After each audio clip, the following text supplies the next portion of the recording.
Oh, 37 wonderful degrees. It was just 60 some degrees just the other day, if I remember correctly. And I think the people that are in charge of that, and that's the reason I have them on the Zoom mobile right now, are with me now. It's Shirley and Adam Wagner, and you guys are in charge of the weather, I'm understanding, and I need an extra 30 degrees. How's that? Hey, if we were, it'd look a lot different out It there. would. Exactly. Well, that's not really the reason I've got Shirley and Adam with me here today. The reason I've got Shirley and Adam with me today is I saw a video on Facebook about probably a month ago, I guess, where Shirley, I think you were at Rotary or one of the service clubs. Was it Rotary? Yep. And I sat there and listened to that and went, "Oh my gosh!" I think that's probably the reaction that a lot of people would have or had that day. So before we get to that spot, let's turn the clock back just a little bit. Let's pull back just a little bit, and let's first of all introduce the two of you. Okay, Shirley, tell me just a little bit about yourself. You know, where you come from, where you grew up, and all of what you're doing right now. And then Adam, you do the same when Shirley's done. How's that? Sounds good. Well, my name is obviously Shirley Wagner, and I graduated from Bryan High School in 2008. I then went to college and I went to Northwest State and got my Associates of Science. And then I went to Cincinnati College of Mortuary Science and got my bachelor's degree in mortuary science. And I'm currently a licensed funeral director and embalmer in the state of Ohio. I work at Thompson DC Funeral Home part-time, and I'm a contract embalmer, which means I embalm for a lot of other funeral homes as well. But in my spare time, my passion has become devoted to advocating for children, children that are in foster care, children that need adopted, children that are abused and neglected. And I got into this because of my history with it. Realizing, I guess I didn't realize how unique my story was. I just lived my life powering through all the obstacles that were put my way. And in the meantime, didn't realize how rare it was that somebody survived the kind of trauma that I had to endure as a child. My parents, my mother was a drug addict and a paranoid schizophrenic, and my father was a pedophile. So I ran away from home at 16 and never looked back. Wow. Didn't have a lot of help, but I did have some mentors in my life. Scott and Ann Bard really helped me during my 9 to 14 and kind of gave me this perspective that made me say, hey, you know what, I can do this too. I can have a different life. And so in that, you know, I feel that we've seen that these problems, as we've become foster parents, we've seen these problems are continuously going on. And we want to advocate for change. We want to change it. We want to see children in happy, stable environments. And that's kind of become the passion of our lives. So, yeah. That is wonderful. Well, it's a story we're going to get into here in a few minutes. But wow, what a story and what a tale. Now, Adam, I don't think you can top that. How's that? No. And unfortunately, I can't. I didn't have the experiences that Shirley had growing up. I grew up in a little farmhouse north of Montpelier in Eden, north of the Turnpike in Williams County. I had the classic life of, you know, trudging through the cornfields and making forts in the corn like a lot of kids do out in this area, baling hay, all those things. So I'm an Eden graduate of 2004. I graduated from Northwest State in 2012, Bluffton University in 2018, and just recently finished my master's degree at Ashland University this year. I guess spare time, you know, when you're a parent, you don't have a lot of spare time, especially when you have 4 rugrats running around the home of ranging from 6 to 13 years of age with all their activities and whatnot. But our experience going through, we'll just say the foster care experience, it really kind of opened my eyes. Obviously, being married to Shirley and hearing her struggles and her experiences growing up, having the upbringing that I had, I didn't really realize all the things that were happening in our community right under our nose. There's so many times I tell Shirley, gosh, if I were old enough, I would have gone and saved you. I just didn't know. Well, now I know. And these things are happening to kids now. We can't knock down every door and save every child. We understand that, but specifically when it comes to adoption and foster care, we can do something about that. We can change things. We can make the system better. It's not a political issue, it's a human issue.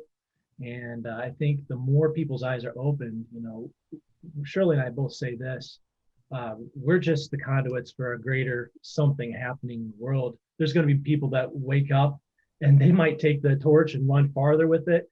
They might change things and then, local, state, perhaps even the national level. If we could just be the ones that can at least ignite this spark, at least we knew we played our part. And that's kind of what our goal is that's why we're here today. Yeah, well, I tell you what, and I appreciate you being here today, and I appreciate what you're trying to do right now, because there is nothing, I think, greater in this world than trying to take some children who are in really bad situations and conditions and trying to improve their livelihoods and their lifestyles. Shirley, let's go back a little ways, because how old were you when your father first started to abuse you and your sister? 2. That's from the time I can remember. So 2 until I was 6, and I have 3 siblings, so all of us were abused. There's 4 of us total. So I was 2 years old, and then he went to prison when I was 6, when I finally said something about it to my mother. And my older sister kind of intervened and made sure that he was prosecuted. So it's probably 1995, 1996. Wow. How hard is it for, gosh, I can't imagine a 6-year-old little girl having to go to her mother and have that conversation. Honestly, the only thing that made me want to have the conversation with her, you don't realize it's wrong, right? Because you grew up in it. So it's like normal, right? So that was like a normal thing, like going and having lunch. That was something that I was going to endure. But I guess I knew it was just happening to me. And then my younger sister, was having nightmares that it was going to start happening to her. I kind of protected her, made her sleep on the other side of the bed so nobody could get to her and stuff like that. She was a year younger than me. And finally, I had a dream that my dad was attempting to abuse her, and I couldn't stand for it. There was something inside of me that just didn't want that to happen.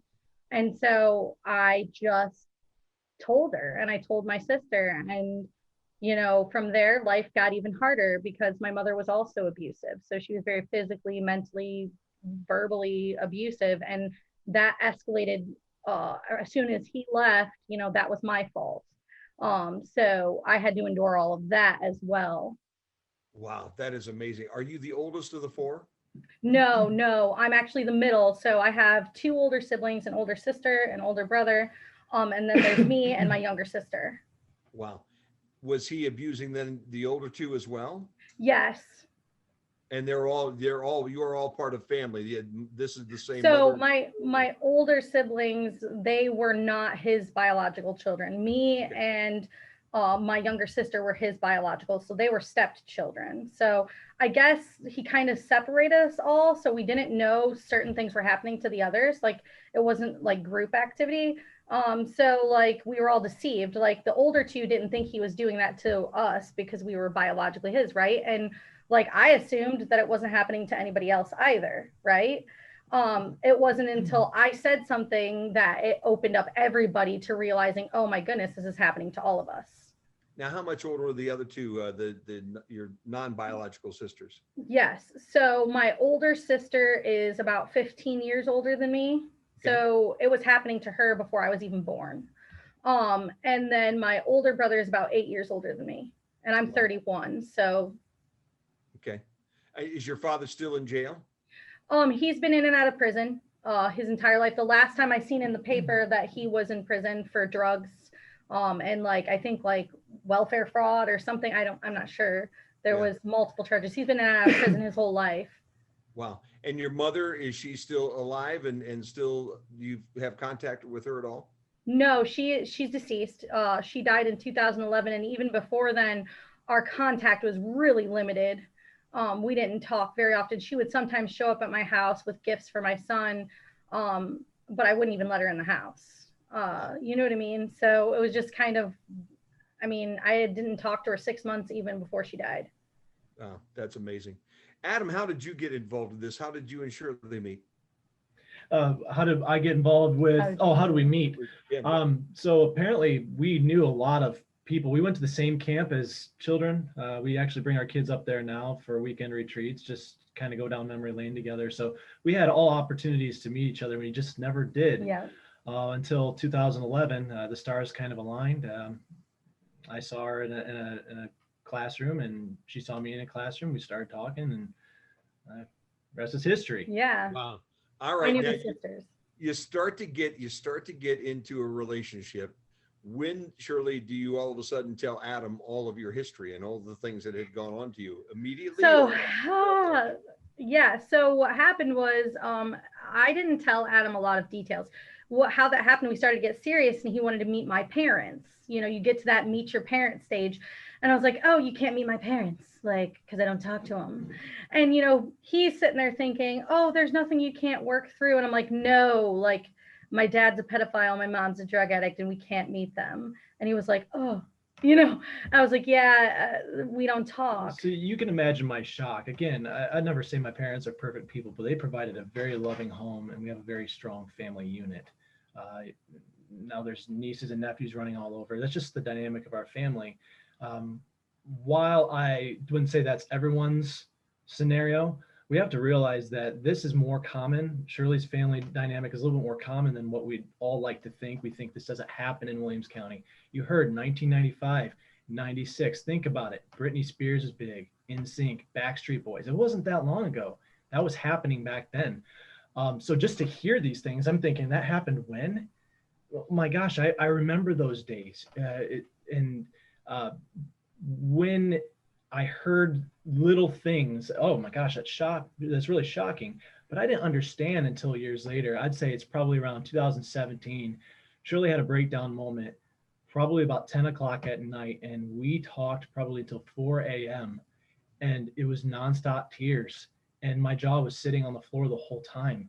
Um, Under my nose, my wife, and I didn't understand at the time. There's the initial frustration. Well, why didn't you tell me? And then you start hearing, and you realize this is why you almost can't. It's either A, unbelievable, or B, a lot of people that are victims of trauma, they feel shame as if it were their fault somehow.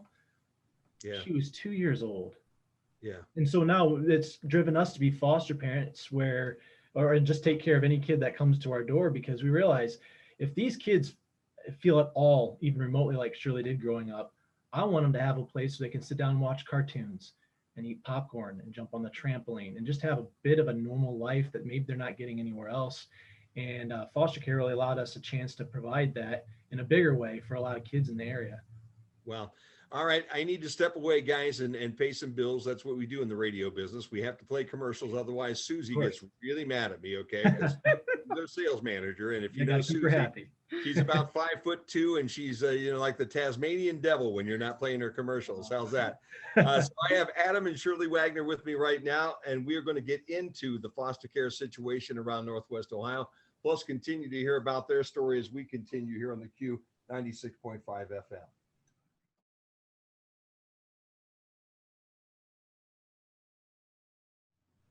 I said previously before the break, I would have done anything to have gone back in time to protect Shirley. Had I known, I mean, I was just a little guy at the time. I didn't know.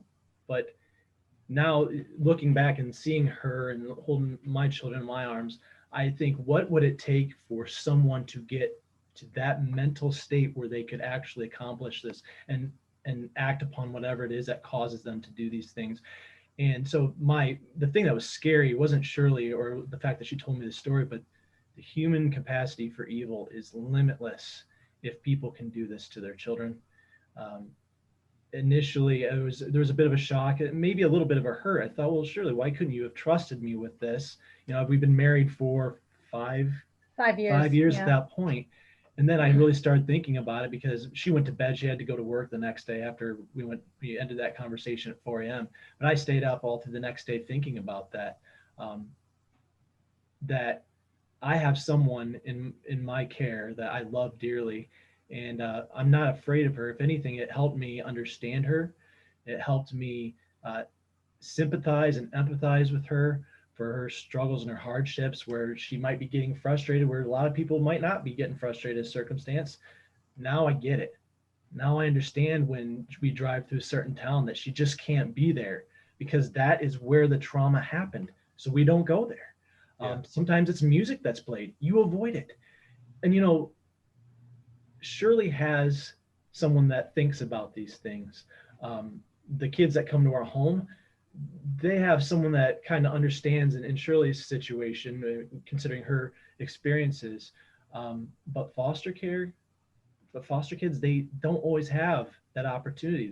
They're skipped around from place to place to place often, and we could say what the reasons are, what the reasons aren't, but no one's looking out for the kids in that way. These kids might just get triggered. Anybody that's watched kids that aren't theirs, or have been foster parents, you'll see a movie and the kid goes ape crazy, and you wonder what's triggering this 3-year-old to act this way. There's a lot of kids in our foster care system that they have all this trauma, and it's for different reasons, and their triggers, they just go off the wall. And now I get to understand what these kids went through, or not maybe what they went through, but why they're acting the way they are. This is why we're really passionate about getting these kids into the arms of love permanently as soon as possible. That way those networks, those means of understanding the closeness of a parent to a child, and that can happen between people that aren't biological. I'm actually a stepfather, but my son calls me son. I've been with him a significant amount of time. I know what's bothering him. I know when to go to him. I know when to stay away. God, isn't that what being a parent's about too? Sometimes you need the distance, but no one's doing that for these kids. That's why we're really passionate about being foster care providers and being mentors for kids in our county. Now, Shirley, when I saw your presentation with the Rotary Club, I think it opened my eyes tremendously, because I knew the foster care program and system wasn't perfect. But I think the average person, when you say, oh, those children went into foster care, you breathe a sigh of relief and you say, oh, thank goodness for that, because they're going to get the care and the loving household they need. But in reality, that doesn't happen that way all the time, does it? No, it absolutely does not. And that's why we kind of have taken a step back and looked at the laws. It doesn't happen that way. A lot of these kids on average get bounced around. Like they reunify with their families 5 to 6 times before they're eligible for adoption, or before they age out of the system. Like only I think 51% of the time in our nation do these kids get reunified. And if you look at, these are national statistics, you can look them up. If you look at what they say, I think it's just under 50% that these kids don't reunify, end up getting adopted, kinship placements, other aging out of the system. If you look at the numbers of kids that are reunified, they have an asterisk at the bottom that has a disclaimer that says that the kids that are reunified get counted more than once. That means a child, every time they go into a system, they get a new number. So they're looked at as a new case, even though the same child was reunified 5 different times and ultimately ended up back in the system 5 different times. They're going to look at that as they reunified 5 or 6 different times. And those 5 or 6 different children. So the statistics are skewed, and they even say we're trying to make these numbers as accurate as possible. However, they're not. That's why there's a disclaimer at the bottom. Yeah. So we're seeing very quickly that this is a federal law, that reunification is the goal for any child that enters foster care.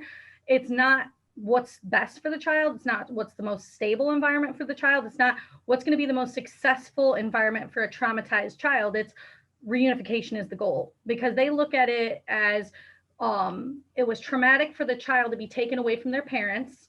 So we want them to end up going back with their parents. Now, in some cases, that can happen. But in other cases, they're giving these parents multiple chances to get these children back, all the while knowing they're not going to change. But because the law is written that reunification is the goal, they are forced, the social workers, the judges, the foster parents are forced to promote the relationship with their biological parents, regardless of the circumstances. And I think in that, we're sending mixed messages to these children.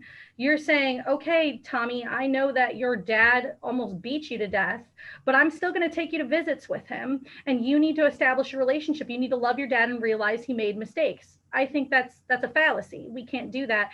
You are literally invalidating a victim. And I feel as though these children get treated more like property rather than living human beings who are truly affected by this. When I say that my life particular is a miracle, any child that's sexually abused, physically abused, between the ages of 2 and 6, these are the developmental years. The statistics for them are horrifying. They end up in prison. 90% of the children in foster care right now who end up on average going through the system 5 or more times, 90% of them end up in our criminal justice system. Wow. We are paying for, it's not physically responsible to keep reunification as the goal, because we are paying our taxes, are paying for these kids to be in foster care. Then we're paying for them when they age out of the system without a family, and then they go into the justice system. And a lot of these kids, if you look at the, I think it's the National Foster Care National Foster Care Institute, they have said that sex trafficking victims, 60% of the victims recovered were all in child protective services, in foster care, had touched down with child protective services. Each one of these kids are more vulnerable because they don't have roots. When these kids age out of the system, there's huge statistics for them ending up homeless, ending up, one of the biggest statistics is early death.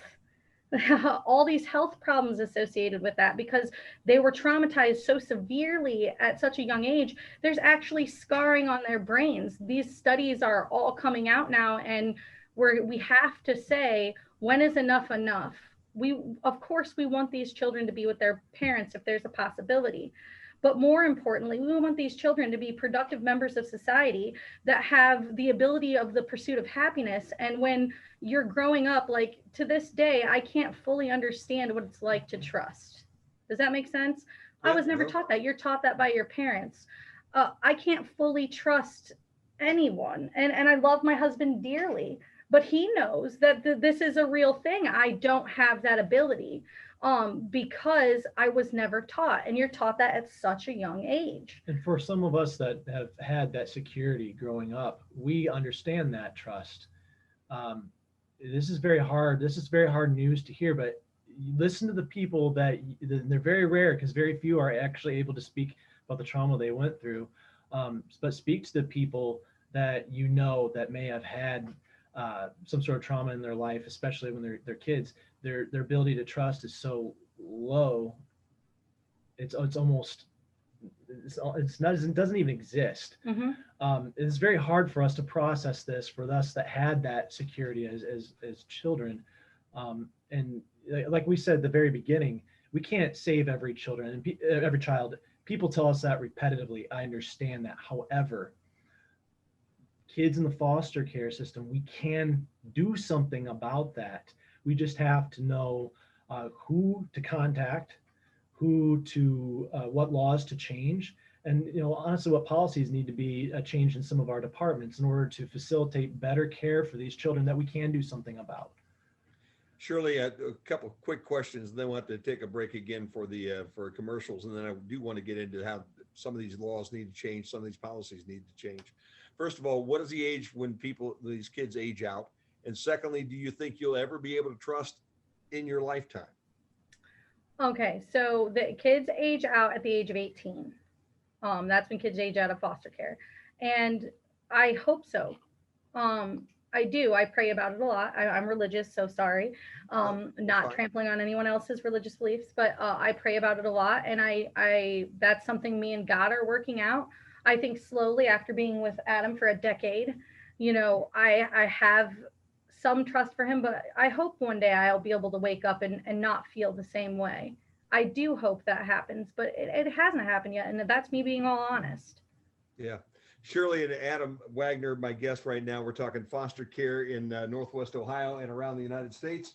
It's 23 before the hour, 1 o'clock. We're going to get into the laws and maybe some of the changes that are necessary in the laws when we come back here on theCUBE.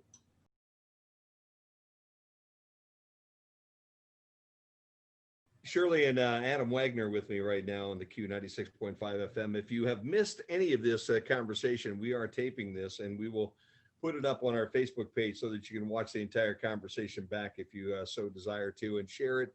And please, listen to it and take this to heart, because we're in a holiday time right now. So now's the time, with all the chaos and all the craziness and all the hatred that's out there, it's time to maybe find something that can bring us all back together and get a little warmth back in that heart. I feel like the Grinch at times, man, with that heart that's like 10,000 times too small, and it's time to get it back up to where it needs to be again. All right, Shirley, let's talk a little bit about the laws that we're facing right now. You kind of touched on a lot of them, but how do we change the foster care laws in the United States and locally to make it better for everybody? If I had my way, I think that it would be to change the federal law. Ultimately, my goal, I'm starting out at the county level and doing whatever I can within the law. Then I'm going to the state level, and our governor has 37 recommendations for changing foster care. And I am constantly talking to our district representative on changing those laws and helping pick out what 37 of those recommendations should be addressed first. But then I see no matter how much we try, there's going to be issue with the federal law. And I think that taking that umbrella of reunification away and saying, okay, comma, reunification, comma, if possible, but we need to have the stability and permanency be the ultimate goal for these children, because that is their only chance at hope for a normal future. If they do not get that permanency and that stability, I can't stress it so much. I literally have been going to therapy my whole life, and I have a therapist that I've been seeing for 2 years now. And she said, Shirley, I've been doing this for 33 years. Out of the 5 cases that I've had that are as bad as yours, you're the only person who has a productive life. And I just kind of stared at her like, are you serious? And she's like, you are the exception to the rule. Your life is literally a miracle. Looking at me saying this, and I'm like, okay, what do I do with that? I recognize that there's not going to be a lot of Shirleys running around there. I truly believe, and this is where I'm going to get religious, and I apologize, but I truly believe that God put me here to be a voice to advocate for these children that cannot speak for themselves. I feel like that's the only reason I had breath in my lungs, because some of the abuse that I endured was so horrendous. I should have died. There were many instances that I should have died. And so knowing that I had the opportunity to live, I see that I have to say something for these children so that they don't have to continue living lives that are empty, without hope and without love, and without a family. It's hard to live a life without that stability, and they need that. And so I think that we need to stop, and this is what the governor said at his press conference, we need to stop looking at the adults in the room, and start looking at the victims. Those are the children. They're the victims, and they're the ones who need love and nurturing immediately, because love does cure all. Love is that driving force. Our daughter, who we recently adopted, was getting horrible grades. Her teachers were worried about her when she initially came to our house. And we had to transfer her from Bryan City Schools to West Unity Schools. And she is the student of the month for October.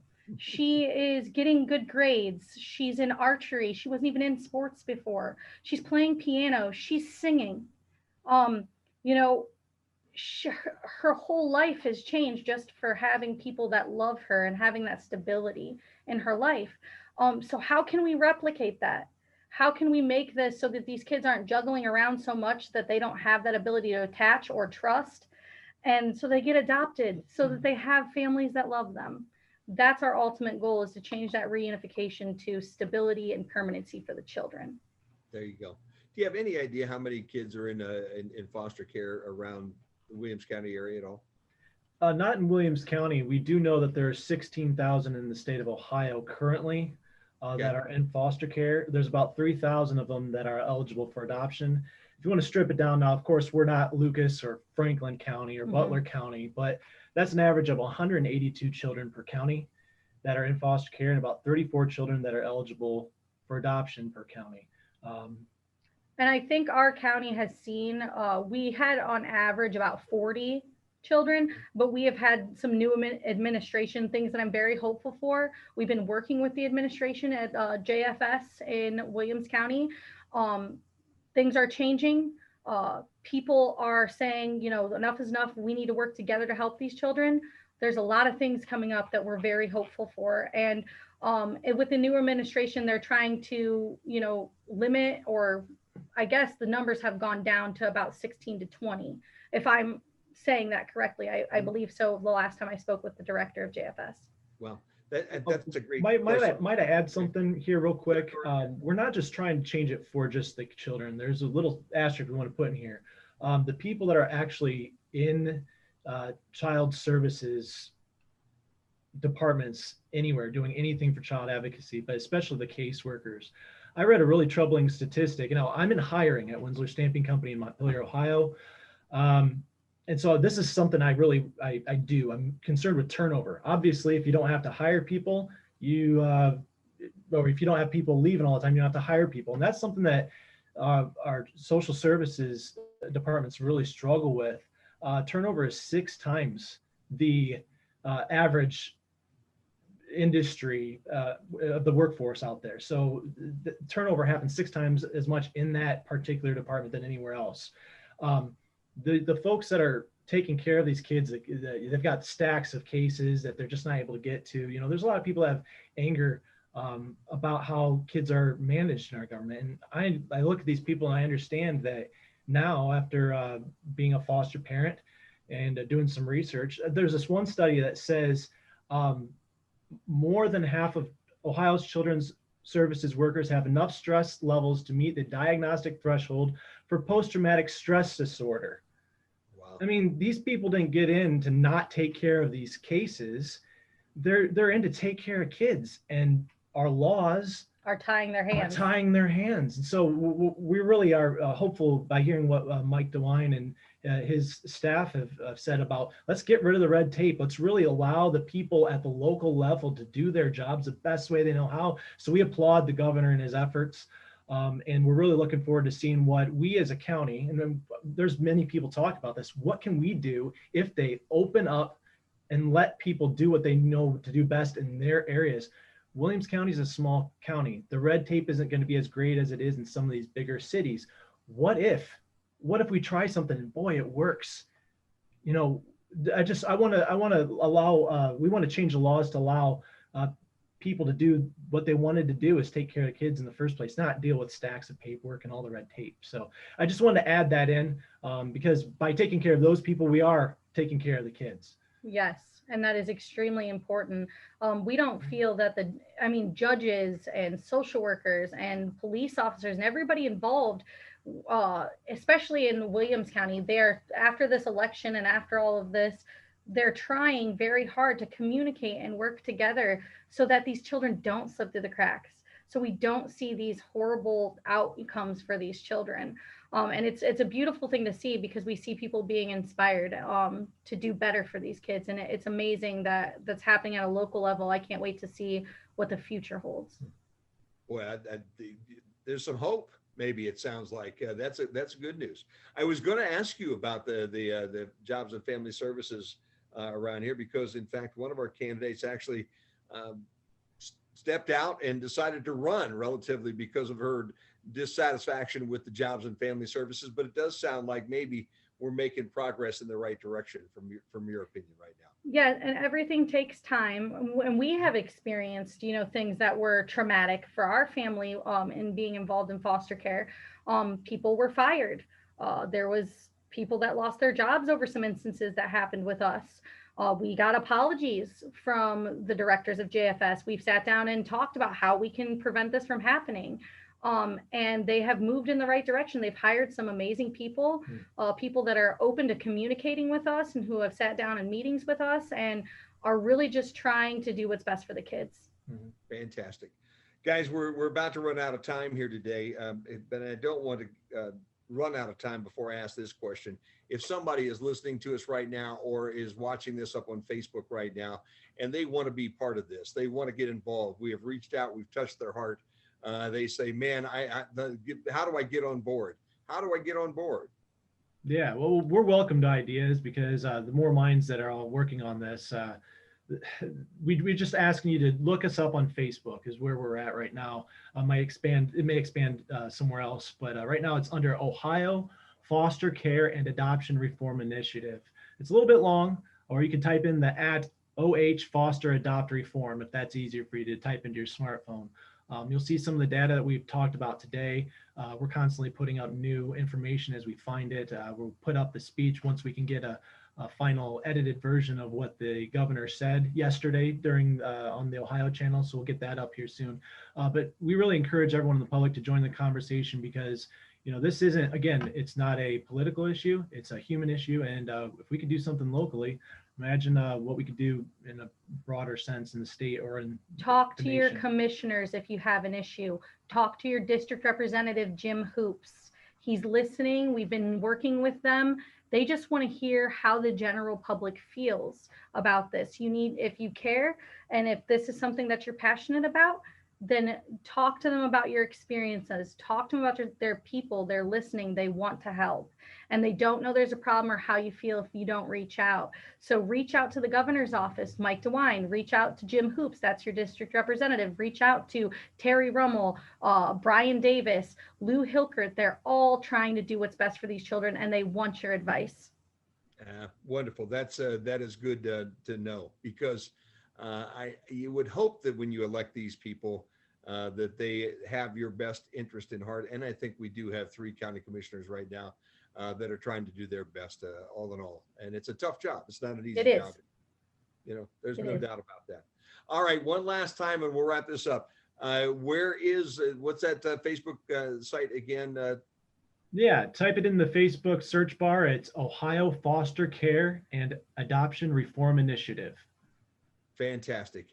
And I hope that you guys have a wonderful holiday. Do you have a turkey day plan, and then Christmas plans with your families as well? Yes. Yes, we do. All right. You've got, if you're watching right now on Zoom, you can tell there's some Christmas decorations over Adam's left shoulder right now. Looks like you guys have already been busy.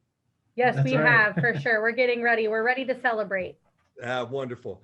Well, I'll tell you what, thank you, Shirley and Adam Wagner, today for your time and all the things that you're doing. And hopefully down the road, Shirley, that ability to trust and open up like that with you and Adam and everybody else in the world will come back to you. That would be amazing. Thank you. It really would be. That's going to wrap it up, guys, for us today. Thank you very much for your time. It is 7 minutes before high noon here on the Q. I'll be back tomorrow morning at 9 o'clock.